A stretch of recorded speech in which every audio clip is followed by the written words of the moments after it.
Good morning. So I'm actually one of the co-founders of Games for Change, and it's so exciting to look out and see so many people here today, and in particular to be at a day that's thinking about some of the intersections between games and film. The space around what games can do and how they can have an impact has exploded in very exciting ways. And it's not just about the number of games, it's about the number of people that are making them, about the number of issues that are being addressed, the different models for change. And I think that something you're going to see on this panel is that there are some very different kinds of change in different fields that people are tackling. And we're going to try and show you a little of that diversity and talk about why that diversity points to the need for different kinds of connections between research and practice. There was a question in the audience earlier about what kind of metrics, how does that connect, how are we measuring some of this? And if you haven't already experienced it, the pressure to measure and evaluate and report is certainly there. It's in our society and it seems only likely to grow. All of us are feeling that pressure. And in fact, we've heard some people say that pressure can feel very restricting for some people. Can feel very much like if there's that pressure to evaluate, maybe I don't want to be involved in making a game that has that kind of pressure. Or as a filmmaker, what does it mean to be measuring the impact? We're going to talk a little bit about why that might actually be empowering in some way and how we can reclaim some of that empowerment. I'm really thrilled about the people that we have today to talk about this with me, and partly because they come from such different areas and they're all leaders in their area. I'm going to try advancing here. Let's see. It is the B button play, is that right? There we go. So a couple logos of some of the people that are here, and I'll just go right down. Katherine Isbister is the research director at the NYU Game Innovation Lab, and I'm going to ask each of them to say a little bit more about where they come from, but she is a researcher who's done some really amazing work helping to build the field and write some of the core foundational texts about how we do things like game usability, how we measure and evaluate and research games, but at the same time make games and make really innovative games, and located here at NYU. Then we'll have Caty Chattoo, who is the creative director at the Center for Media and Social Impact at American University, and comes from the world of film, among many other things, but I think it's great to be able to move the film connection too. And she is also the executive in residence at the American University School of Communication and has done documentaries at Sundance and beyond. And I'm going to ask each of them to add more on this. This is a very brief bio just to give you a preview. And then Colleen Macklin directs PETLab and is a professor at Parsons. She's also a game designer. The Meta game you may have heard of, which has come out recently, a really exciting game that's out there right now. But has also been involved in game education and teaching young people to make games. And is going to talk a little bit about how power and assessment comes into that process and how we can, in teaching people to make games, we can think about metrics and goals. So that's a quick preview in terms of the people. I wanted to move on and just to set this up very briefly. Let's see. There we go. So what are we here for? Impact, I think, is the goal that unites us. And I wanted to just go back and thank Nick Fortuno in the opening this morning, who said, let's call it impact-based media. I thought that was a great call, and the idea of impact as the term that unites a lot of us in different areas also gives us a good bridge between film and games. So that's where we're starting as well.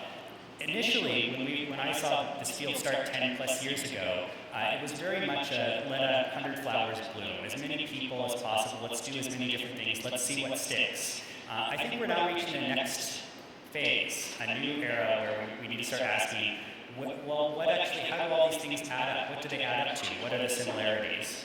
And I think sometimes it feels a little like this, which is sometimes it feels like square pegs and round holes. Here's my game, but is this an education game? Is this a health game? There are so many different types, and I think we're going to see a little bit of that today. It's not just types of games, however. When we go to look at the evaluation and metrics, it sometimes looks as different as these visuals that you see up here. On the left, there's one from the Fledgling Fund, talking about how a media product like a film might fit into an awareness campaign, an engagement campaign, a bigger movement, and ultimately social change. A very macro kind of picture. On the right, almost the opposite, talking about self-efficacy beliefs at the individual level, and build those kind of beliefs in an individual and how that might lead to behavior change. So that's at kind of an individual level. And in the middle, there's all sorts of weird twists. Things like network diagrams, where we think about, well, what if the kind of change we want to see is really about how people relate? So it's not just changing individual behavior, and it's not necessarily about social movement, but it might be like network studies, network dynamics. And each of these we can think of as a different level, macro to micro, but they also point to different fields, different disciplines, different areas. And I think one of the most exciting things about games is that often games only work well when they are multidisciplinary, when they do more than one thing. And if you optimize prematurely for one thing, not only do you miss some of the secondary impacts, but you actually might undermine your game itself. Sometimes you have to let the game do more than one thing. And I think that's a really interesting challenge. It's a challenge that I think particularly resonates with games. So today what we're going to do is show you a couple examples of games and impact, and then talk across them in a conversational style at the end to think a little bit about how things like power might come back into the process and how we can balance disciplines. So to kick us off, let's see, get this right up. All right, so Katherine, why don't you say just a little bit more about yourself and what kind of impact you are attempting with this really interesting project here.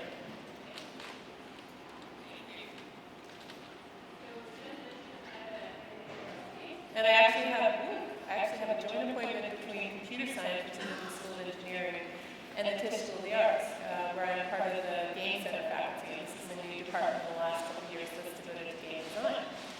I do run this place called the Game Innovation Lab, and that lab is primarily about exploring the technological future of games and how technology can inform gaming.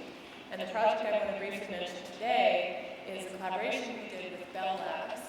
And we were interested in examining the future of surveillance cameras and whether they could play a role, a different kind of role in society and in gaming and in our everyday lives.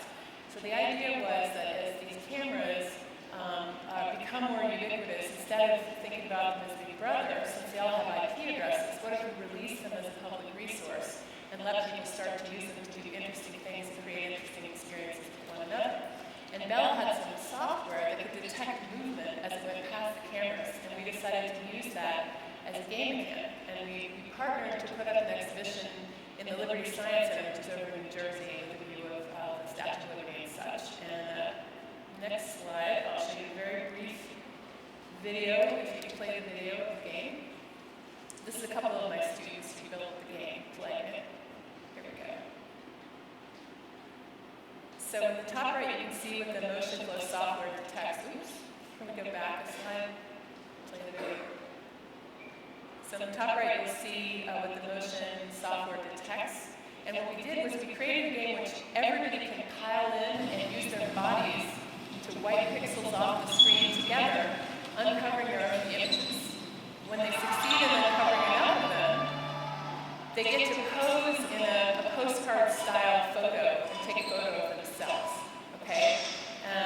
Now, what's interesting about this project is, unlike something like the Kinect, say, where you have to spend a lot of time getting the device to couple with you and nobody else, and people tend to scurry outside of the frame of interaction, in this game, the more the merrier. So what we were interested in doing with this game is looking at whether we could create more communal interaction and more collaboration between people.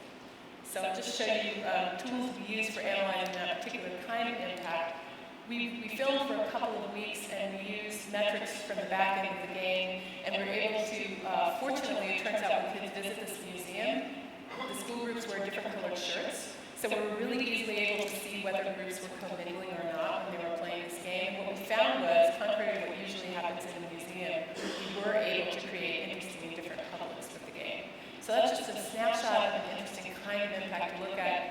Could potentially be the kind of impact you can see happening out there, with public cameras here in the city streets of New York. Thank you. So put it back to your mind, this idea of impact that's collective, about groups of people and how they come together. That's one kind of impact that we're going to talk a little bit about. And Katy, can you tell us a little bit about your project? Big green button. Oh. Great. So, hi everyone. Okay, so my project is a little bit of an outlier here, but Benjamin Stokes is quite brilliant to recognize the Venn diagram in which we kind of fit together So my work, I've been told not to adjust this, but I have to do it.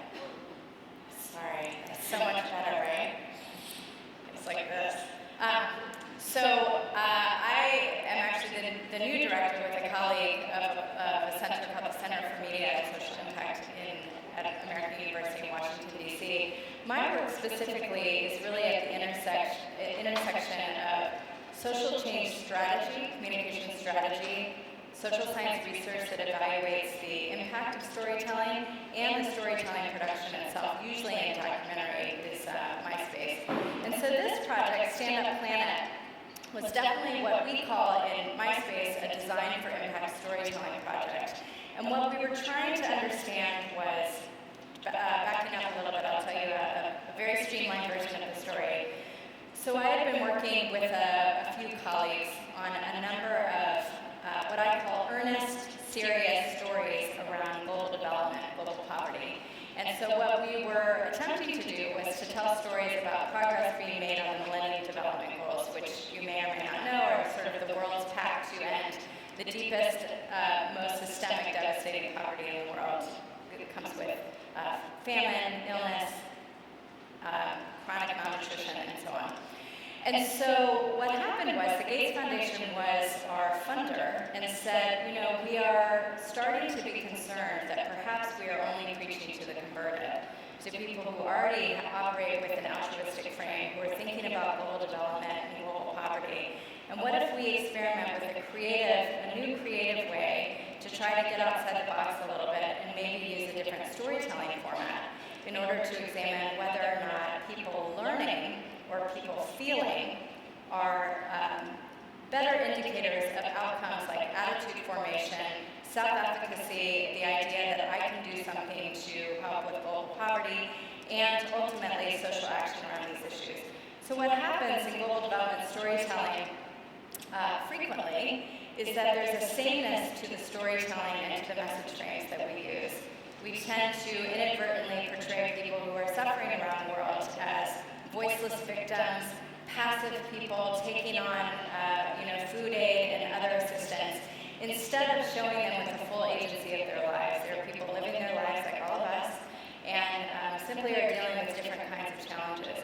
And so our project, Stand Up Planet, is basically the story of a stand-up comic from the United States. This is Hassan Minaj, who you see on the screen. He's now a correspondent on The Daily Show, in case you recognize him. He's quite brilliant.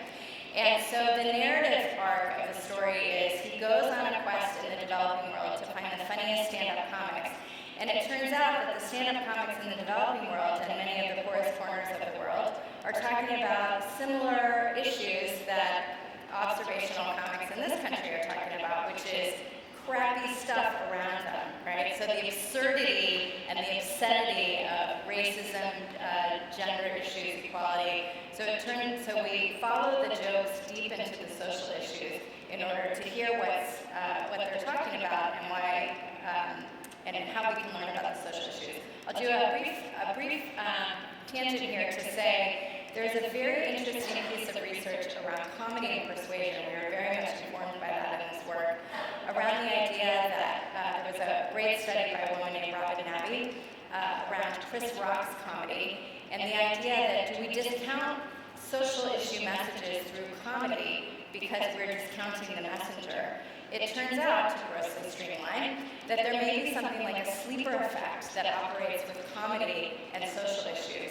So it may be that we find the storytelling around it so entertaining and so compelling that in fact we remember it, and the message takes on permanence over time, and it's actually more persuasive. And so they identified something that they call the restoration of gravity, which is a hypothesis that if you do storytelling around social change, but you do it so that you have the jokes and the comedy, and then you immediately restore the gravity of the situation by telling about the social issues, that may be sort of the magic formula. So that's what we did in this project. And I think we're going to show a clip, and then I'll talk very briefly about the evaluation that we did, because that's how it intersects here. Just next slide. Oh, next slide. I think that they can play it. Oh, great. Hopefully this Oh, back one. Oh, I don't know. Which you can't do, which only they can do. I think I need to go back one. Thank you. This is the trailer.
every single day. 24% of our girls schools don't have adequate toilets. Where do you draw the line of how hard you're going to push? The only way to get the idea of free speech across is by getting caught up, by going to jail. I just want to tell jokes. I want to be in rooms where people laugh, and I want to tell jokes. What happens when people without voice suddenly get a microphone? And when they laugh, you know you got it. What will save the world is the Congress. I want to lock factory. The last time the Americans put an Indian in a factory, he was doing buttons on a show. Stand Up Planet, the television documentary, followed by the comedy showcase on Pivot, KCT, and Link TV. So I'm glad you laughed at those jokes. I've seen it 1,000 times. There are even more jokes. So I produce this with a group of producers, and then I also, because I work in this strange hybrid where I also do research to figure out what's going on, we really wanted to know, I'm going to try to do this as briefly as possible, although it's quite a long study. We basically used experimental design where we showed people this film, and we also showed another sample of people, a film about very similar social issues, global poverty, and we wanted, but a very sort of sober, earnest storytelling format. And I always say at this point when I talk about this project, I make plenty of projects like that, so I am not saying we don't need projects like that in the ecosystem of social change media. But we explicitly wanted to know, is there something about the impact of comedy? And what can we find out? We had a theory based on underlying communication theories that we use in this work. We had a theory that when we're looking at how people learn and feel and act, the sort of trifecta of social change communication in this work, we wanted to know, is there a difference between whether or not you learn about the specific public health interventions, so do you learn about sanitation and HIV and interventions, very public health approach? Is there a difference between how you learn about things versus how you feel about the people? And it turns out, to grossly streamline here for you all, it turns out that feeling and the emotional transportation into the story was actually more important in terms of empathy building for people. Our measure was the daily lives of people living in countries around the world facing these particular challenges.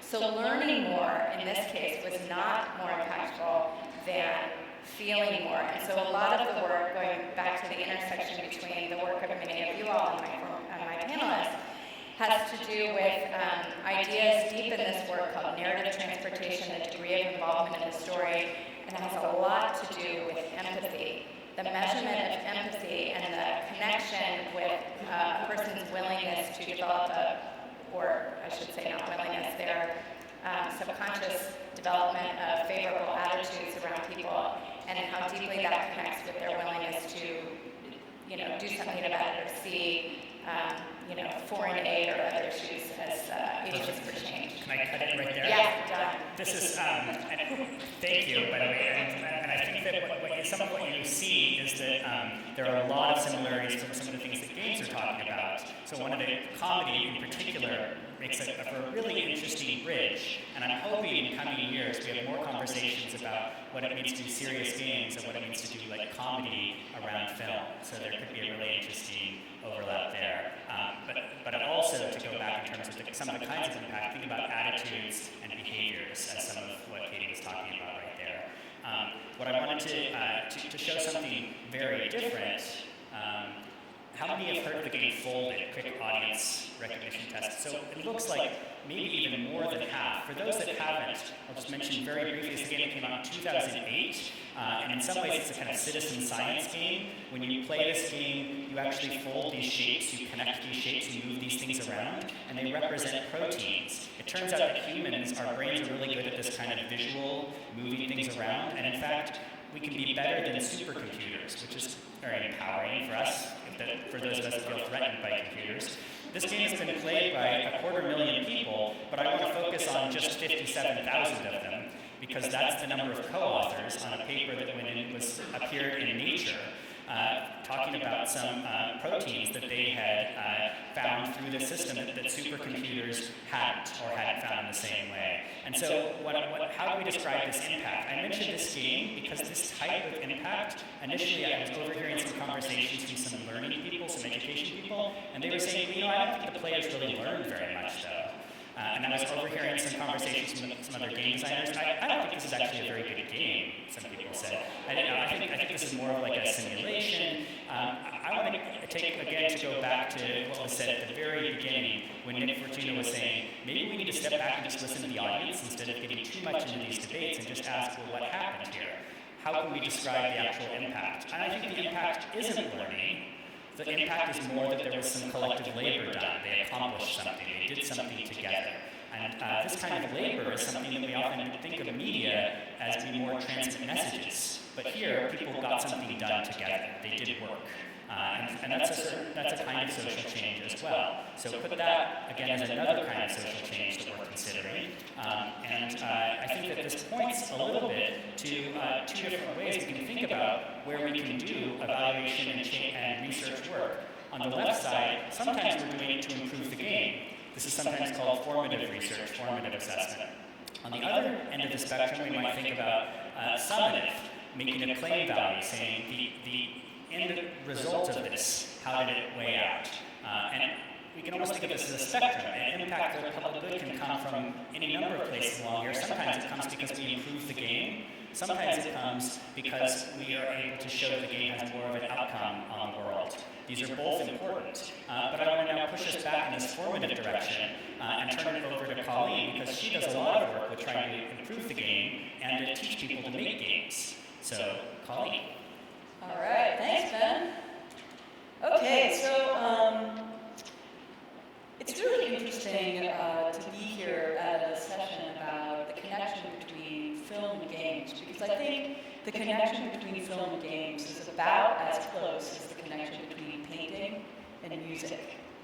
You don't necessarily dance to a painting, or you don't always learn that much by looking at music.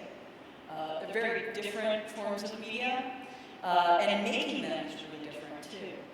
So making a painting and making music, completely different skill set, completely different sensibility and process. And I think the kind of music I make as a game designer is also oftentimes like instrumental music. So it's even harder to say something through instrumental music. It's much more kind of about kind of touching an emotional kind of center rather than conveying meaning through words. But I really like what Caty had to say earlier about that kind of emotional impact. And I do think that both mediums have that as something to share in common. So impact perhaps is what does tie us together, as Nick said earlier. So when you make a game, one of the things that you need to do is you need to play test the game. And playtesting is something that I'm kind of obsessed with as a game designer. You want to really kind of generate the game, make the game, and put it in front of someone else as soon as you possibly can. Because ultimately what's going to happen is that when you see someone else play what you've made, whether it's a non-digital game or a digital game, you're going to immediately see how bad you are as a game designer. It's incredibly disconcerting. It's really depressing. And I just love that kind of, I'm like a glutton for that kind of punishment. Actually, I think it's kind of like developing, my friend Eric Zimmerman said, it's kind of like developing a taste for spicy food. It hurts at first, but after a while, you just want more. So that's kind of, as a game designer, how you develop a taste for playtesting. I'm going to show some footage from a game design workshop that I gave in Abu Dhabi. Actually, Ben Stokes was there to help us assess how well the kind of game design workshop did in terms of conveying some of the skills that are involved in game design, which I'll talk about in a second. And these are some interviews of the students who participated and how they felt about playtesting. So let's go ahead and roll film. You are really focusing in one direction, the playtesters find other direction in your game that you didn't take care of. So disappointing. Everyone plays each other's games and people comment, well, you're making the game, people to play it? So I don't know if you actually heard what the second young person said, but he said, they played it wrong. So disappointing. And that's exactly how you feel when you play test something. And it's one of the first times, I think, all of us, and in fact, you're all game designers, whether you consider yourself a filmmaker, a game designer, a politician, an educator, we're all game designers because we learned it in school, we learned it during recess, right? When we took a game that we were playing, we added some new rules, we invented new games, and it's also the first time you see someone interpret a rule that you might have added to a game of tag, let's say, completely wrongly, right? And you realize immediately that other people's brains are different from our own. That's so strange, right? And that's where empathy starts, is in realizing that people think differently than we do. And we need to be aware of that, right? So if we go to the next slide. This is kind of the process, right? This is the process of game design that you follow. And it's circular, it's iterative. And you start by having an idea, a concept, you make a prototype of it. Oftentimes when you're making a digital game, you make a paper prototype of it. Or you put stuff in the room. One of the famous kind of early prototypes of Super Mario involved just putting sort of boxes in a room and jumping on them. And actually a physical prototype of a video game that we all know and love. You play test it, that's where you see how broken it is. And then you change it. You really try to kind of fix the things that don't necessarily work. You try to figure out and find what we call fun. And that's one of the more challenging aspects of game design. It's something that you learn over time as you keep failing over and over and over again in your playtests and kind of learning and getting an intuition for how do we change this so that it doesn't overly advantage one player over another, or it doesn't have one dominant strategy, that there might be multiple strategies for winning the game, and other kinds of design patterns that you see over time. But that's the assessment piece. And when I work with young people to teach them how to make games, I think it's also a really good life lesson to learn that you may not always get something right the first time. Use the iterative method to try something, see where it's not working, and make change. I think our education system actually operates very differently from this in a lot of ways, where it's like, you take the test once. If you fail, you fail. Whereas I think we should be able to take the test as many times as we want. And through failure, learn how to actually succeed. But ultimately, it's a kind of self-assessment too, because you're realizing and learning how well you can actually pay attention to other people, how you can empathize with them and put yourself in their shoes as a player. And ultimately, I think maybe try to be a little bit more of a good listener and human. So it's sort of an abstract thing that I'm talking about today. I'm not really focusing on a project, but a process that I think is actually really useful. And I'd love to see how this might fit into filmmaking processes and other processes as well. So, thank you.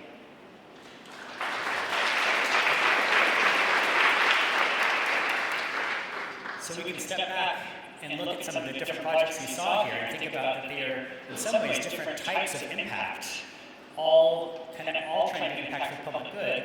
At the top right, Caty's work around attitude and behavior, that points to a whole bunch of different, there are a bunch of games in that set.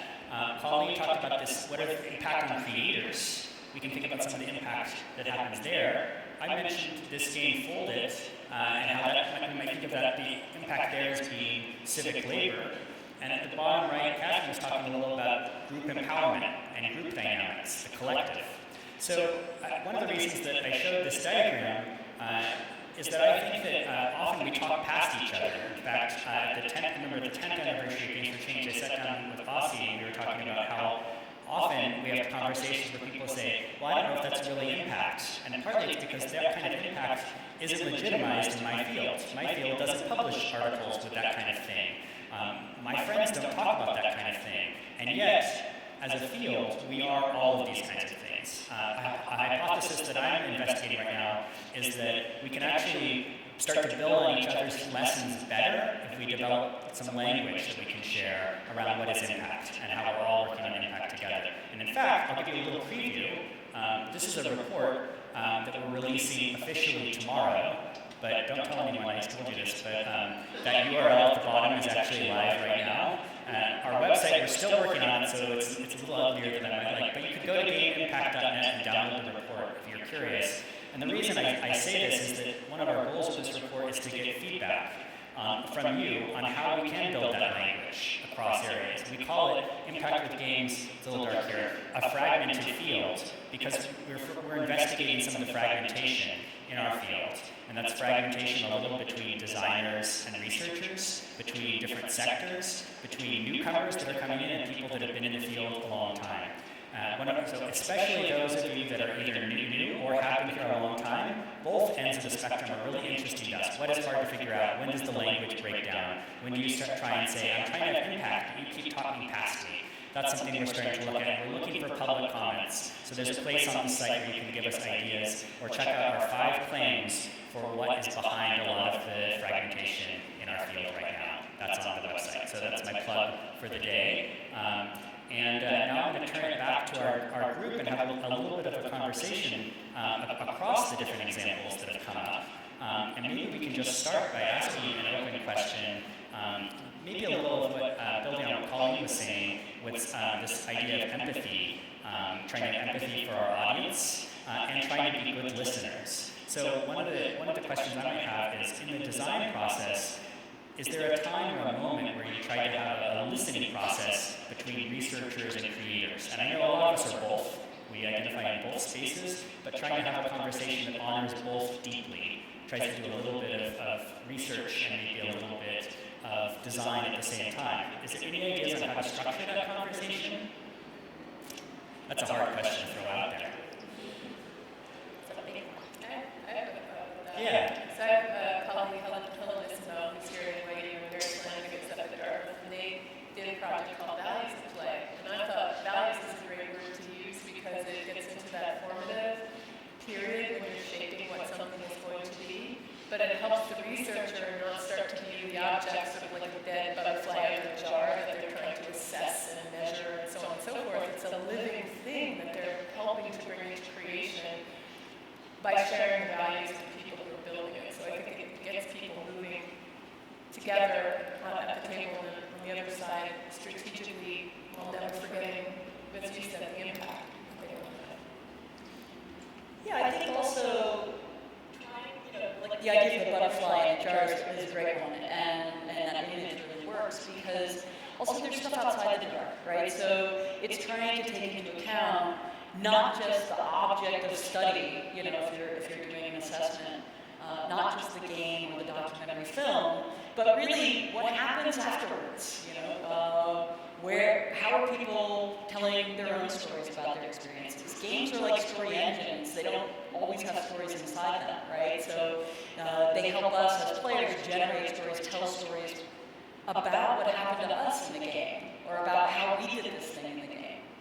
And I think Caty mentioned also that part of the impact is the comedy, but the other part of it is then bringing it into real life, right? And making the connection, and the very serious connection that might exist between what's being joked about and what the real issues are. So I think also with games, one thing I've learned is that they don't exist in a vacuum. They generate conversations afterwards, and some of those conversations are also about, well, how different is the game from real life? And that's even productive too. We don't have to make exact simulations. In fact, I think if we make games that are very different from what happens in real life, but addressing something that happens in real life, the conversation afterwards is so much richer because people are talking about that gap between these things and trying to create their own connections. I one of the terms that I really like, the big G game, as Jim G has talked about it, or Caty Chattoo talks about the ecology of games. But it's, both of these are an attempt to step back from the literal screen and the literal game and say the object we should be really studying is this set of interactions around it, the kind of ecology, which is a word that's come up a few different times. I think that's really useful. And I love this point about values, because I think that sometimes we need to step back, especially those of us that are research and data-driven. We start getting focused on, here's the metric. We got to hit that metric. We got to optimize it. And yet, sometimes we have to step back and say, well, should we be looking at a bigger picture or maybe a smaller picture? One of the hardest things is shifting that level of granularity. How do you move from one level of granularity to the other? And I think values gives us some of that ability to do that, both go in deeper and come out. It doesn't have the same ties, but levels of kinds of impact often do imply a kind of granularity when you name one kind of metric. It takes you into a certain level, 50,000 feet, 10,000 feet, individual, micro. So I think values is a great idea about how to have some of these conversations. Something that often happens is that we refine the design, iterative design, but I think one of the challenges is that we don't often refine our assessment objectives in the same way. And if the game shifts, shouldn't we also see if maybe we should be shifting some of the impact goals? If on the other hand, the impact goals are really fixed, then maybe the game shouldn't be allowed to shift. So what we allow to shift and what we don't is part of this. Maybe I can use that to turn that back and ask, as we're shifting, as things are moving, how do we think about what we allow to change and what we don't? Are there some assumptions about what the target is? And I'm curious about even talking about film. Is there much of a conversation in film about, do we always just start with the audience, or do we also talk about like where the film may be shown? Can you talk about that? Any piece in there? Open up, yes. Well, a lot of the conversation in the sort of ecosystem, if you will, of storytelling for social change, media for social change.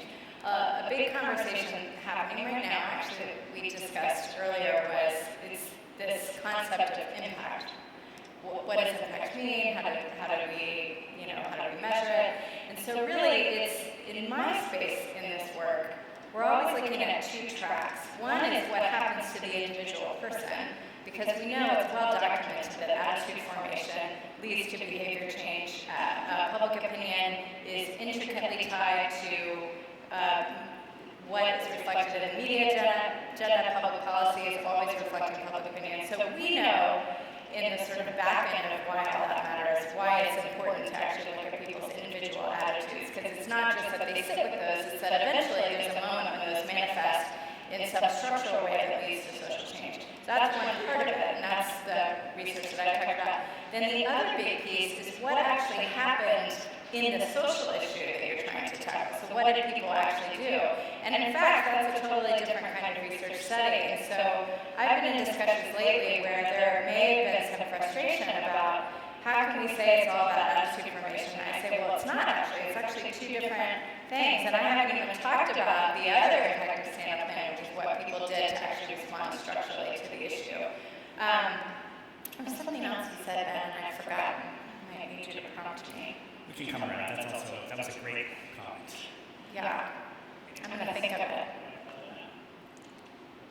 I'll push it in a slightly different direction, which is a term that was implied by some of our earlier speakers today, especially when we're thinking about film and games that are made with audiences, is the idea of sharing power in the design process.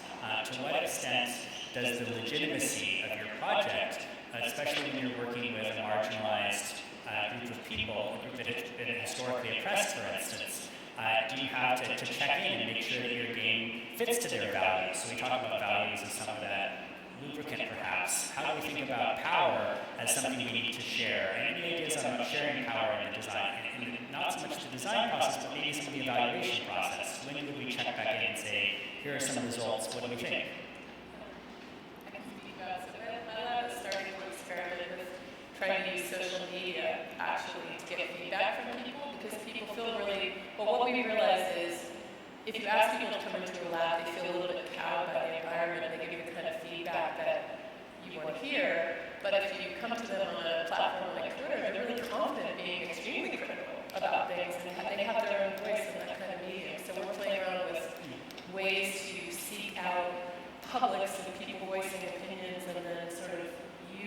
leverage that energy and that sense of empowerment to actually get some good information about what we're doing. I'll be talking directly about that on Thursday.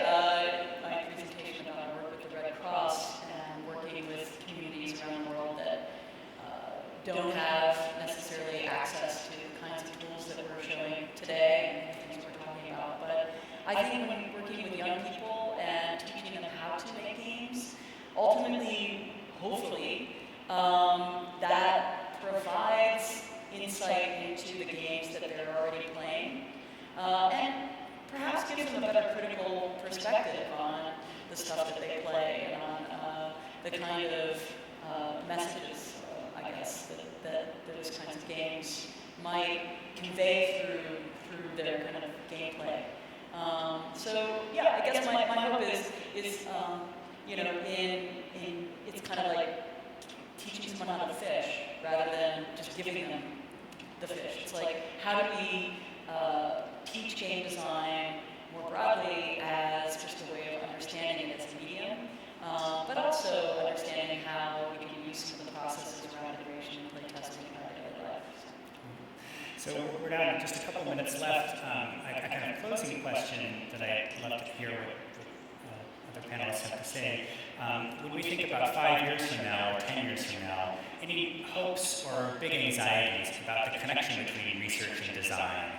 And I'm sure one of the things that we should just acknowledge is there is a lot of anxiety about the connection between design and research. It makes a lot of us feel like, well, I don't have control over the thing I'm making. Do I want someone else telling me where it is? So I think that we have to acknowledge that this is a contested space. There's a lot of power questions here. I'll put one up just to kind of start and be fair.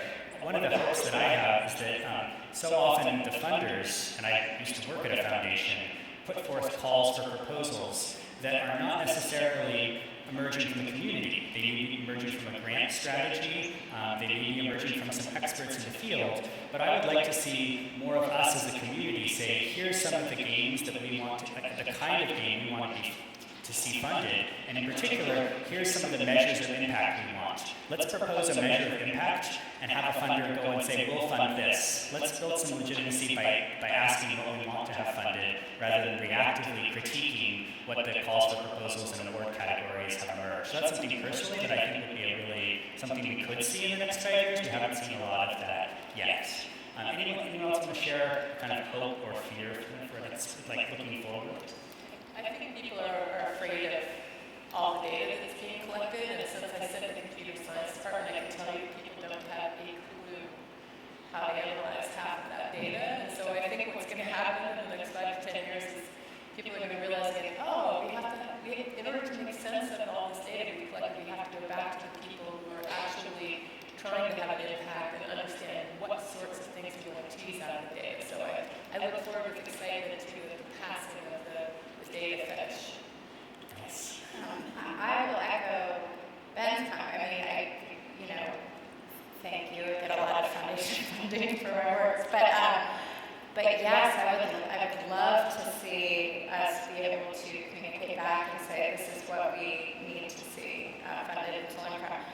One of my, I guess, I don't know if it's anxiety or observations is this is interesting because I work with quantitative data and qualitative data, but I think when you look at storytelling for social change, even though I do work just like this, I think we can't get so removed from where those issues and stories reside in the culture. I think that's my general critique of a lot of quantitative research at the moment, maybe particularly in the academic space.